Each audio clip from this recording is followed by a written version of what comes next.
Hello दोस्तों, तो आज फिर से स्वागत है आपका मेरे चैनल जेके स्टाइल स्टडी में। तो आज हम नया लेक्चर लेके आए हैं, चौथा लेक्चर जो है जीएस पर, जो जिसका टॉपिक है प्रकाश। इस टॉपिक से जितने भी क्वेश्चंस बन सकते हैं और जितने भी कॉम्पिटिटिव एग्ज़ाम होते हैं, बीपीएससी हो, एसएससी हो, कांस्टेबल हो, यूपीपीसीएस हो, आरआरबी हो, बिहार पुलिस में हो, यूपी पुलिस में हो, कोई भी कॉम्पिटिटिव एग्ज़ाम है उसमें जितने भी क्वेश्चंस पूछे जाते हैं इस टॉपिक से, प्रकाश से, वो आपको इस लेक्चर में मिल जाएंगे, मोस्ट इम्पॉर्टेंट। तो चलिए लेक्चर शुरू करते हैं आज का। पहला क्वेश्चन है, श्वेत प्रकाश को नली में कैसे पैदा करते हैं? तो इसका ऑप्शंस दे दिए हुए हैं। तांबे के तार को गर्म करके, दूसरा ऑप्शन है तंतु को गर्म करके, तीसरा ऑप्शन है परमाणु को उत्तेजित करके, और चौथा ऑप्शन है अणुओं को दोलित करके। तो इसका करेक्ट आंसर आप कमेंट बॉक्स से बताना चाहे तो बता सकते हैं। बीपीएससी प्री 2005 में पूछा हुआ क्वेश्चन है। तो इसका सही आंसर हो जाएगा बी पार्ट, तंतु को गर्म करके श्वेत प्रकाश को नली में पैदा करते हैं। अगला क्वेश्चन देखते हैं। नेक्स्ट क्वेश्चन, सेकंड क्वेश्चन है, निम्न में से कौन सा कथन सत्य है, आपको बताना है। और ऑप्शंस दिया हुआ, पहला ऑप्शन दिया हुआ है निकट दृष्टि दोष में अवतल लेंस का चश्मा दिया जाता है। दूसरा ऑप्शन है दूर दृष्टि दोष में उत्तल लेंस का चश्मा दिया जाता है। और अगला ऑप्शन है, तीसरा ऑप्शन है जरा दृष्टि दोष में बायोफोकल लेंस का चश्मा दिया जाता है। और लास्ट ऑप्शन है अबिंदुकता के उपचार हेतु बायोफोकस लेंस का चश्मा दिया जाता है। तो इसका करेक्ट आंसर आप देना चाहे तो कमेंट बॉक्स में बता सकते हैं। एसएससी 2007 में पूछा हुआ क्वेश्चन है। तो इसमें कौन सा कथन असत्य होगा? डी नंबर असत्य होगा। इसमें अबिंदुकता के उपचार हेतु बायोफोकस लेंस का चश्मा नहीं दिया जाता है। तीसरा क्वेश्चन है, जल में वायु का बुलबुला किसकी भांति व्यवहार करेगा? वह ऑप्शन है, पहला ऑप्शन है उत्तल दर्पण, दूसरा ऑप्शन है उत्तल लेंस, तीसरा ऑप्शन है अवतल दर्पण, चौथा ऑप्शन है अवतल लेंस। तो इसका करेक्ट आंसर हो जाएगा डी नंबर, जल में वायु का बुलबुला अवतल लेंस की भांति व्यवहार करता है। अगला क्वेश्चन देखते हैं। अगला चौथा क्वेश्चन है, निम्नलिखित में से कौन सा रंग सम्मिश्र दिन और रात के समय सर्वाधिक सुविधाजनक होता है? पहला ऑप्शन दिया हुआ है नारंगी और नीला, दूसरा ऑप्शन है श्वेत और काला, तीसरा ऑप्शन है पीला और नीला, चौथा ऑप्शन है लाल और हरा। यह आईएएस प्री 2003 में पूछा हुआ क्वेश्चन है। तो इसका करेक्ट आंसर हो जाएगा डी नंबर, लाल और हरा सम्मिश्र दिन और रात के समय में सर्वाधिक सुविधाजनक माना जाता है। अगला क्वेश्चन देखते हैं, पांचवा, बाह्य अंतरिक्ष में किसी अंतरिक्ष यात्री को आकाश दिखाई देगा? पहला ऑप्शन है सफ़ेद दिखाई देगा, नीला, दूसरा ऑप्शन, तीसरा ऑप्शन काला, चौथा ऑप्शन है लाल दिखाई देगा। तो इसका करेक्ट आंसर हो जाएगा सी नंबर, काला दिखाई देगा। बाह्य अंतरिक्ष में किसी भी अंतरिक्ष यात्री को आकाश जो होता है वो काला ही दिखाई देता है। अगला क्वेश्चन देखते हैं, साबुन के पतले झाग में चमकदार रंगों का बनना किस परिघटना का परिणाम है? तो पहला ऑप्शन दिया हुआ है बहुलित परावर्तन और व्यतिकरण, दूसरा ऑप्शन है बहुलित अपवर्तन और परिक्षेपण, तीसरा ऑप्शन अपवर्तन और परिक्षेपण, चौथा ऑप्शन है ध्रुवण और व्यतिकरण। तो इसका आंसर आप देखना चाहे तो कमेंट बॉक्स में बता सकते हैं। आईएएस प्री 1998 में पूछा हुआ क्वेश्चन है। इसका करेक्ट आंसर हो जाएगा ए नंबर, बहुलित परावर्तन और व्यतिकरण जो होता है साबुन के पतले झाग में चमकदार रंगों का बनना, ये परिघटना बहुलित परावर्तन और व्यतिकरण के कारण होता है। अगला क्वेश्चन देखते हैं, सातवां क्वेश्चन है, दो समतल दर्पण को 90 अंश के कोण पर रखा गया है और उसके मध्य एक मोमबत्ती जल रही है। दर्पण की मोमबत्ती के कितने प्रतिबिंब बनेंगे? तो ऑप्शन दिया हुआ है, पहला ऑप्शन दिया है 2 बनेंगे, दूसरा ऑप्शन है 3 बनेंगे, तीसरा ऑप्शन है 4 बनेंगे, और चौथा ऑप्शन है अनंत बनेंगे। तो इसका आंसर आप कमेंट बॉक्स में बता सकते हैं। तो इसका सही आंसर हो जाएगा 3। जो 2 समतल दर्पण पर 90 के कोण पर रखेंगे तो उसमें 3 प्रतिबिंब बनेंगे। अगला क्वेश्चन देखते हैं। 8वां क्वेश्चन है, जल, कांच व हीरे में प्रकाश की चाल निम्न से किस क्रम में होगी? तो पहला ऑप्शन दिया है हीरा, सबसे बड़ा हीरा, फिर उससे छोटा कांच, फिर सबसे छोटा जल। फिर दूसरा ऑप्शन है बी, सबसे पहले जल, फिर उसके बाद कांच, फिर उसके बाद हीरा। तीसरा ऑप्शन है कांच सबसे पहले, फिर उसके बाद हीरा, फिर उसके बाद जल। फिर चौथा ऑप्शन है सबसे पहले हीरा, फिर जल, फिर कांच सबसे बड़ा। तो इसका करेक्ट आंसर हो जाएगा बी नंबर। पहले होगा जल, फिर उसके बाद कांच, फिर उसके बाद हीरा। प्रकाश की चाल का ये क्रम होता है। इसका करेक्ट आंसर बी हो जाएगा। अगला क्वेश्चन देखते हैं। 9वां क्वेश्चन, इंद्रधनुष डैश डैश के कारण होता है? किस कारण होता है? पहला ऑप्शन है परावर्तन के कारण, अपवर्तन के कारण, प्रकीर्णन के कारण, परावर्तन एवं अपवर्तन के कारण। यह आरआरबी 2005 में पूछा हुआ क्वेश्चन है। तो इसका करेक्ट आंसर हो जाएगा डी नंबर, परावर्तन एवं अपवर्तन के कारण। जो इंद्रधनुष बनता है वह परावर्तन और अपवर्तन के कारण बनता है। 10वां आंसर क्वेश्चन देखते हैं। 10वां क्वेश्चन है, आँख के किस भाग द्वारा आँख में प्रवेश करने वाले प्रकाश की मात्रा नियंत्रित होती है? तो पहला ऑप्शन है रेटिना, दूसरा ऑप्शन है कॉर्निया, तीसरा ऑप्शन है आइरिस और चौथा ऑप्शन है आई बॉल। तो इसका आंसर आप देना चाहे तो कमेंट बॉक्स में बता सकते हैं। तो इसका सही आंसर हो जाएगा सी नंबर, आइरिस। आइरिस के कारण आँख में, आइरिस के भाग पर आँख में प्रवेश करने वाला प्रकाश जो है नियंत्रित करती है। तो चलिए अगला क्वेश्चन देखते हैं। 11वां, सूर्य ग्रहण तब होता है जब, ऑप्शन है पहला ऑप्शन है चंद्रमा पृथ्वी तथा सूर्य के बीच में हो, पृथ्वी बीच में हो, सूर्य बीच में हो, सूर्य चंद्रमा तथा पृथ्वी एक रेखा में हो, तथा बृहस्पति उस रेखा में ना हो। इसका करेक्ट आंसर हो जाएगा ए नंबर, चंद्रमा पृथ्वी तथा सूर्य के बीच हो। बीपीएससी प्री 2005 में पूछा हुआ क्वेश्चन है। अगला क्वेश्चन देखते हैं। 12वां, हमें वास्तविक सूर्य से कुछ मिनट पूर्व ही सूर्य दिखाई देने का कारण है। इसका ऑप्शन दिए हुए हैं प्रकाश का प्रकीर्णन, दूसरा ऑप्शन है प्रकाश का विवर्तन, तीसरा ऑप्शन है प्रकाश का पूर्ण आंतरिक परावर्तन, चौथा ऑप्शन है प्रकाश का अपवर्तन। आरटीएस प्री 2008 में पूछा हुआ क्वेश्चन है। तो इसका करेक्ट आंसर हो जाएगा डी नंबर, प्रकाश का अपवर्तन। हमें वास्तविक सूर्य से कुछ मिनट पूर्व ही दिखाई देने लगता है, तो प्रकाश का अपवर्तन के कारण ही होता है। अगला क्वेश्चन देखते हैं। 13वां क्वेश्चन, सूर्य लगभग 4 × 10⁻26 जूल प्रति सेकंड की दर से ऊर्जा दे रहा है। सूर्य से इतनी ऊर्जा निकलने से उसका द्रव्यमान किस दर से कम हो रहा है?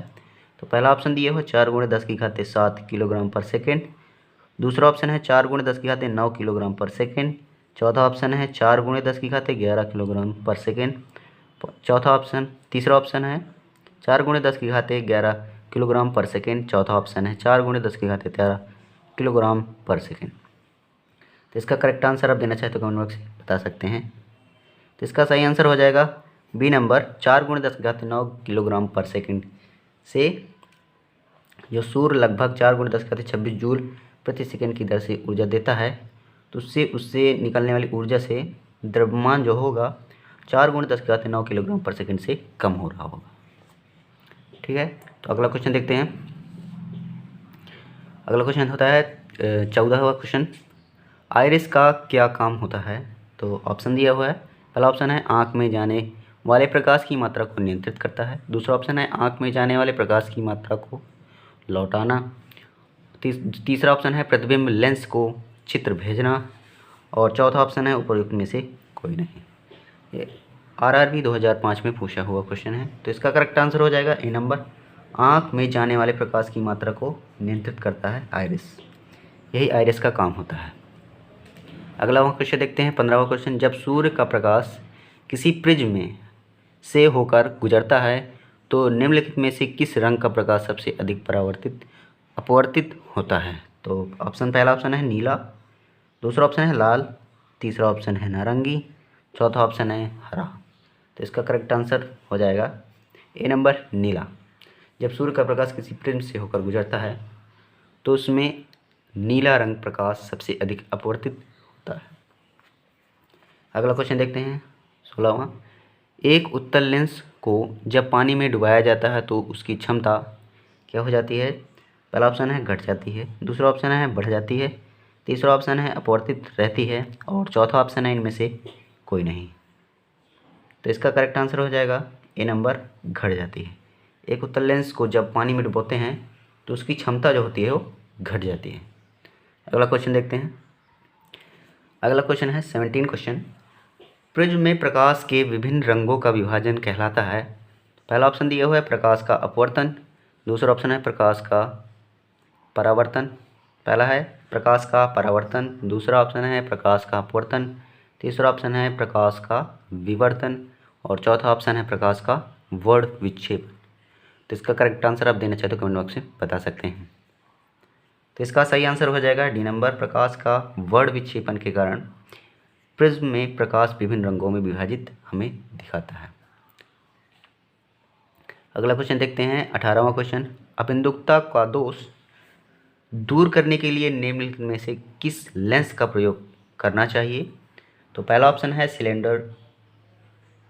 सिलेंडरी लेंस, दूसरा ऑप्शन है अवतल लेंस और तीसरा ऑप्शन है उत्तल लेंस और चौथा ऑप्शन है द्विफोक्सी लेंस। तो इसका करेक्ट आंसर हो जाएगा ए नंबर, सिलेंडरी लेंस का प्रयोग अबिंदुकता को दूर करने के लिए हम प्रयोग करते हैं और इसका भी प्रयोग करना चाहिए।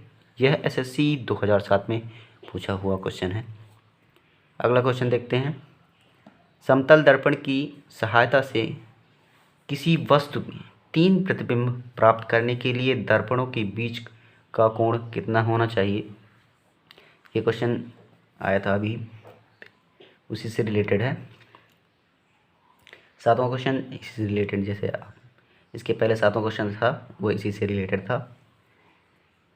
तो इसके ऑप्शन दिए हुए हैं 0 अंश, 60 अंश, 90 अंश, 45 अंश। तो इसका आंसर आप कमेंट बॉक्स में बता सकते हैं। सही आंसर हो जाएगा 90 अंश। समतल दर्पण की सहायता 3 प्रतिबिंब प्राप्त करने के लिए हम उसको 90 अंश के बीच में 2 दर्पणों को रखेंगे जिससे हमें 3 प्रतिबिंब प्राप्त होंगे। अगला क्वेश्चन देखते हैं 20वां।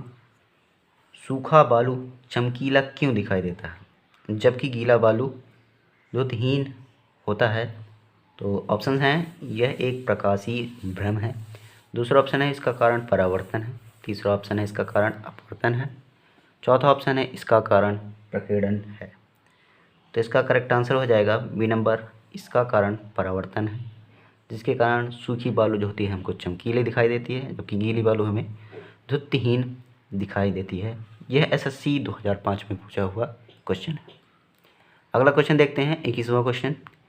प्रकाश में 7 रंग होते हैं, प्रकाश को अलग करने का क्या तरीका है?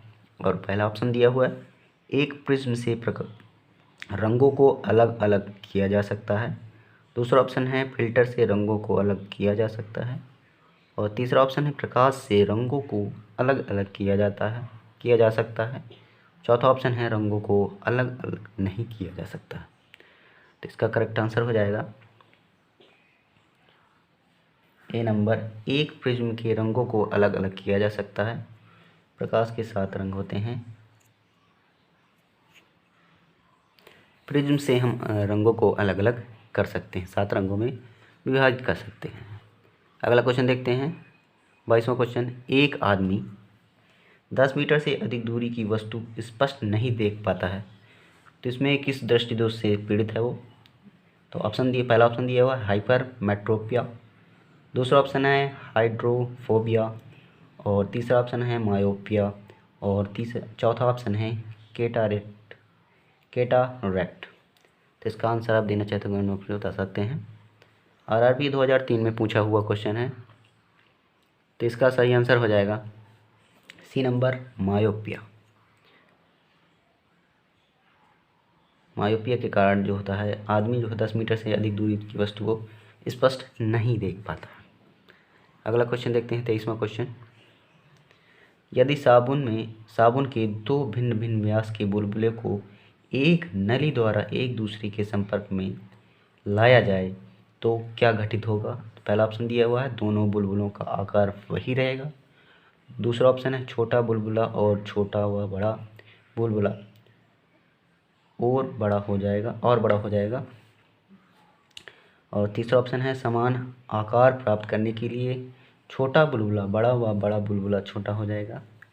और लास्ट ऑप्शन है दोनों बुलबुले संपर्क में आते ही फट जाएंगे। तो इसका करेक्ट आंसर आप देना चाहें तो कमेंट बॉक्स में बता सकते हैं। इसका सही आंसर हो जाएगा बी नंबर, छोटा बुलबुला और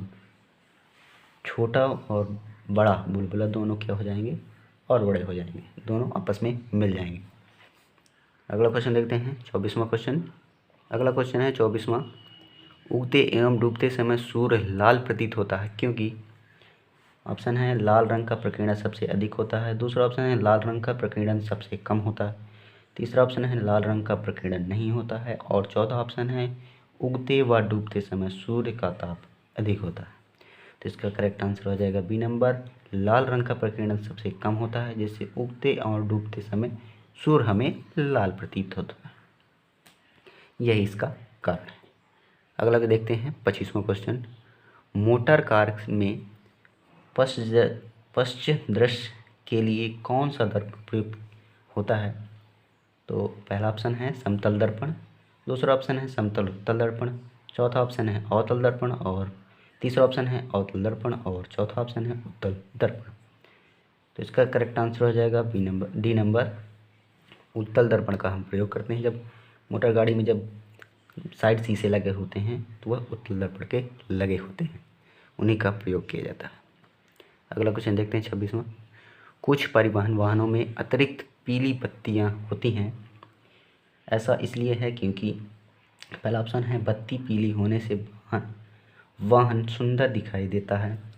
पीली बत्ती कम विद्युत ऊर्जा खर्च करती है। तीसरा ऑप्शन है पीला प्रकाश कोहरे को वेधता है जिससे सड़क साफ दिखाई देता है, अतः कोहरे वाली रातों में पीली बत्ती काम आती है। चौथा ऑप्शन है पीला प्रकाश सड़क पर चलते हुए व्यक्ति को आँख में चमक उत्पन्न करता है।